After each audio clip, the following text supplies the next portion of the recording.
मेरा first show Marathi show मैंने किया था। मुझे जो पहला मराठी शो मिला था उसमें मेरा नेगेटिव कैरेक्टर था, दुहेरी करके शो था। जब आपने अपने ऑडिशन स्टार्ट किए थे एंड शो मिला, आज जब अब आप अपने आप को देखते हो और जब आपने उस वक्त शुरुआत की थी, क्या सीखा इस जर्नी से और क्या चेंजेस आपको बदलाव आपने देखे टीवी इंडस्ट्री में? यार मेरा पहला ऑडिशन तो बहुत बहुत ही कमाल का था। मैं आज में जब भी याद करती हूँ ना मुझे इतनी हंसी आती है।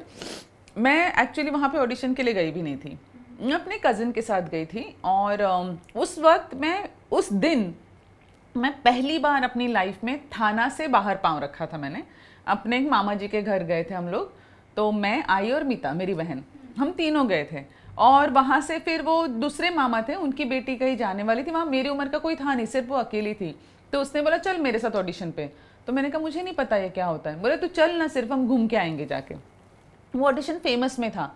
सो हम गए वहाँ पे, तो छोटा सा दरवाज़ा होता था फेमस के, अगर आपको पता होगा छोटा सा दरवाज़ा होता था। वहाँ पे एक बंदा खड़ा था ऐसा पैड और पेन लेकर, तो सब अंदर जाते हुए बोलते नाम नंबर ऐसे।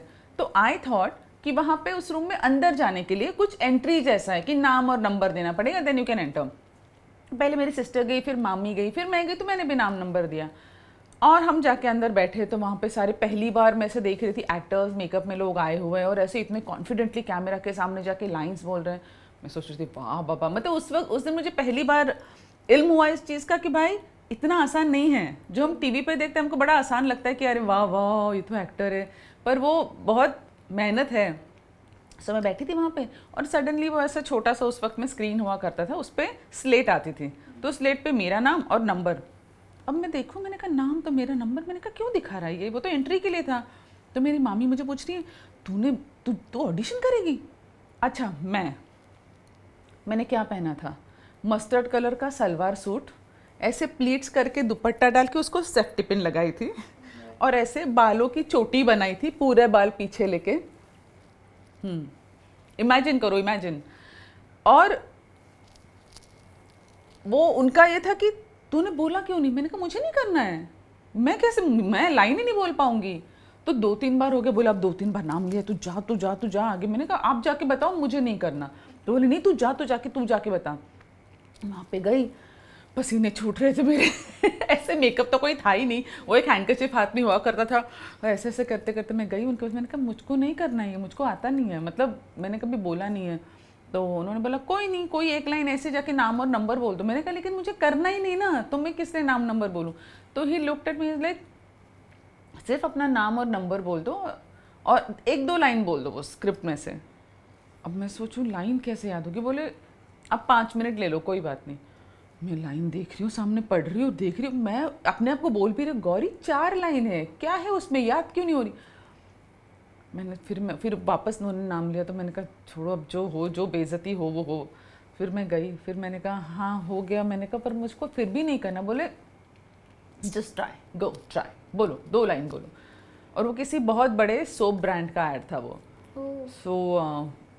और मैं इतना टेंशन में थी उस वक्त, तो मुझे पता ही नहीं था वो कौन सा सोप है, क्या ब्रांड है, क्या है। मुझे सिर्फ वो 2 लाइंस भी नहीं, वो थी 3-4 लाइंस, उसमें से 2 भी नहीं याद हो रही थी। तो मैं गई वहाँ सामने, मेरे पसीने निकल मैं अपना हैंकरचिप, वो बोल रहा है ये हाथ का वो हैंकरचिप आप साइड में रखो। मैंने कहा नहीं, ये मेरे हाथ में रहने दो प्लीज। मैं लिटरली रोने पे थी। एंड फिर अपने आप को बोला वहाँ खड़े होकर, मैंने कहा क्या। और I could see some people वहाँ पे जो लोग थे वो हंस भी रहे थे कि होता है ना कि क्या यार। एंड तो कुछ लोगों को ये भी लग रहा होगा क्या टाइम वेस्ट कर रही है, हमको करना, हमको घर भी जाना है एंड ऑल दैट। तो मैंने कहा गौरी जो भी लाइन दिमाग में आ रही, जो भी आ रहा है जस्ट बोल, थोड़ा शांत हो गए। मैं मुंह से वर्ड ही ना निकले मेरे मैं बोलने के लिए मतलब मुंह खुल रहा है पर निकलने, और मुझे समझ रहा है कि मुंह खुल रहा है पर अंदर से आवाज़ नहीं आ रही है। मैं बोलूँ क्या हो क्या गया? वैसे तो इतनी चपड़ तू करती है, आज कैमरे के सामने बिल्कुल तेरी आवाज़ नहीं निकल रही। मतलब हम वो फिल्मों में या शोज में देखते हैं ना कि कोई बोलता है कि बोल ले तेरी आवाज़ क्यों नहीं निकल, literally that moment for me. मैं रुकी, फिर मैंने कहा सॉरी। बोले नहीं नो डोंट वरी। और वो बिल्कुल ऐसे पॉलिश इंग्लिश बोलने वाला वो बंदा था। तो वो बोल रहे यू नीड 5 मिनट्स। मैंने कहा नहीं मेरे से होगा नहीं, 5 मिनट के बाद भी नहीं होगा मेरे से। तो ही इज़ लाइक कि टेक योर टाइम।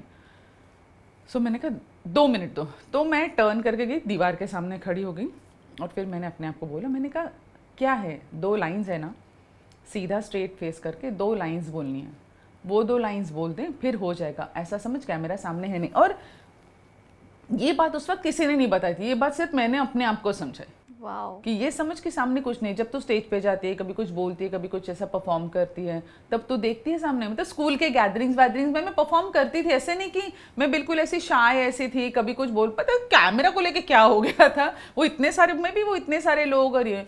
तो मैंने सोचा कि, तो मैंने इमेजिन किया कि तू कंफर्टेबल किसके सामने है, अपने स्कूल के सामने तू डांस करती, तो ऐसे समझ कि वो सारे तेरे स्कूल के छोटे बच्चे हैं। Okay. They are all kids, like जो तेरी उम्र उससे छोटे बच्चे, छोटे छोटे चौथी पाँचवीं के बच्चे, बिकॉज हमारे स्कूल में ऐसा होता था कि चौथी पाँचवीं के बच्चों के लिए छठवीं सातवीं के बच्चे परफॉर्म करेंगे, सो उनको बेटर परफॉर्मेंसेस देखने को मिलेगी। तो फिर मैंने वही सोचा, मैं गई और ऐसे करके रुमाल ऐसा बीचा हाथ में, और मैंने वो 2 लाइंस बोल दी। बोल के फिर मैंने कहा थैंक यू और मैं निकल गई। मैंने और ऐसी सांस भरी थी मैंने, but I got that ad, I got a call back, उन्होंने बोला कि दैट वी आर इंटरेस्टेड। मैंने कहा आई एम नॉट इंटरेस्टेड। ऐसे मेरे पापा कूटेंगे पकड़ के। फिर आपने किया? नहीं किया, ओह, नहीं छोड़ किया, दिया बिकॉज पापा तैयार होते ही नहीं। सो देन फिर बहुत बाद में वो नंबर सर्कुलेट हुआ होगा, बिकॉज वो बड़ा ब्रांड था ना, तो एक से दूसरे तरफ जाता है कि भाई ये फाइनल, मतलब थी फाइनलिस्ट में जो कुछ भी हो, पर उसने किया नहीं ये वो, तो कॉल्स आने लगे। तो फिर पापा को लगा कि भाई एक इसमें गलती से ये गई थी, उसका भी मैंने पापा को जाकर सब बोल दिया कि ऐसा ऐसा हुआ तो मेरी हालत ख़राब हो गई, तो ऐसा वैसा ये वो। लेकिन उसके बाद में फिर कॉल्स आते रहे, फिर वो थोड़ा मेरे भी मन में आ गया कि इतने सारे कॉल्स आ रहे, कुछ तो बात होगी मुझ में, ट्राई करना चाहिए। हाँ, तो फिर मैंने कहा चलो ट्राई कर लेते इसमें भी। तो दैट टाइम आई हेल्प, आई ने कहा कि कर ले, इतने सारे कॉल आ रहे, कुछ तो होगा। इनफैक्ट मेरा फर्स्ट शो, मराठी शो मैंने किया था, वो भी मैं एक्टर, अगर मेरी माँ ने, आई ने मुझे एक बात बोली थी कि मुझे जो पहला मराठी शो मिला था उसमें मेरा नेगेटिव कैरेक्टर था, और दुहेरी करके शो था, जिसमें ऐश्वर्या नारकर थी, गिरीश ओक जी थे, तो और वो उस वक्त के बहुत बड़े एक्टर्स थे। एंड मैंने आई को आके बोला कि वो बहुत अच्छा सेटअप है, इतने बड़े एक्टर्स हैं मेरे सामने, बट मेरा रोल ना ऐसा है।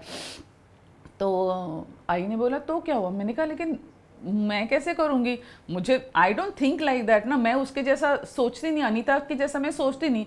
तो आई ने बोला अगर तू तेरे जैसा प्ले करने को मिले तुझको कैरेक्टर, तो उसमें चैलेंज क्या है, चैलेंज ही ये है कि जो तू नहीं है वो प्ले करके दिखा स्क्रीन पे। सही है। तो मैंने कहा अच्छा, और फिर मैंने वो शो किया which was a super duper hit, और हाँ that was a super duper hit show. फिर मराठी के और कुछ शो किए, फिर हिंदी में आई। सो दैट्स व्हाट, कि जब, तभी मैंने बोला ना कि जब माता पिता आपको सपोर्ट करते हैं ना, वो सपोर्ट ही अलग होता है। When you don't believe yourself, when your parents do, nothing can beat that. Even तुम्हारे अंदर जो कॉन्फिडेंस नहीं होता ना, वो भी तुम्हें झुका नहीं सकता, तोड़ नहीं सकता। ओके।